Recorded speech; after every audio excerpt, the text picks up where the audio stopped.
Dan Senor was a senior advisor to Mitt Romney and Paul Ryan in the 2012 presidential campaign. Good morning. Good morning. So what are you hearing from Republicans in the Senate about Rex Tillerson?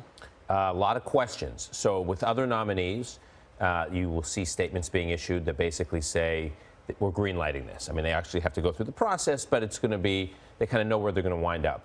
This is one where enough Republicans, only takes 3 Republicans, assuming all Democrats vote against Tillerson's nomination. It only takes 3 Republicans to sink his nomination, and they're raising serious questions. On the one hand, they say, look, he's got an impeccable resume. He ran one of the 10 largest companies in the world, company with $500 billion in revenues and market cap, an organization whose staff is comparable in size, actually, to the sprawling State Department. He's got the support of key figures in the Republican foreign policy establishment, Baker, Gates, Rice, Hadley. And the president should have his prerogative in picking his own advisors. But there's a question about whether or not what he has done with Russia and with Iran and with other countries reflects just pure business interests or worldview. I mean, just think about today's news. A 4-year civil war of Aleppo appears to be over. Assad has won.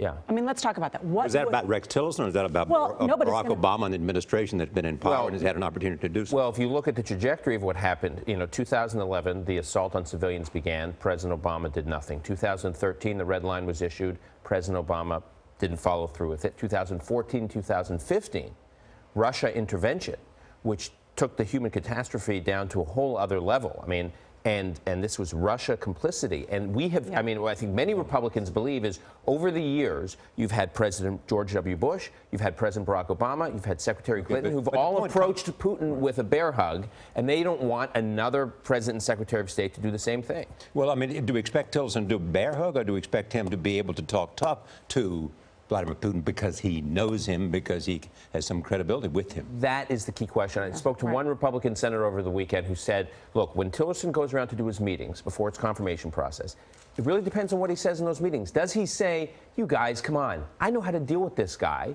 I'll make sure the U.S. does not get rolled. I was doing business deals with him. Now I've got the interests of the United States at heart.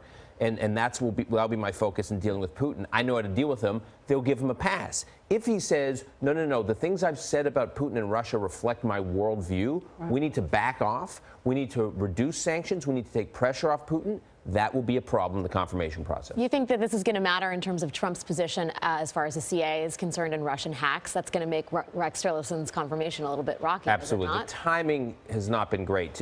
Is one of his great attributes, being touted as he's a quote of Vladimir's, Tillerson is. I'm not sure that's the headline you want, given the headlines we're dealing with right now.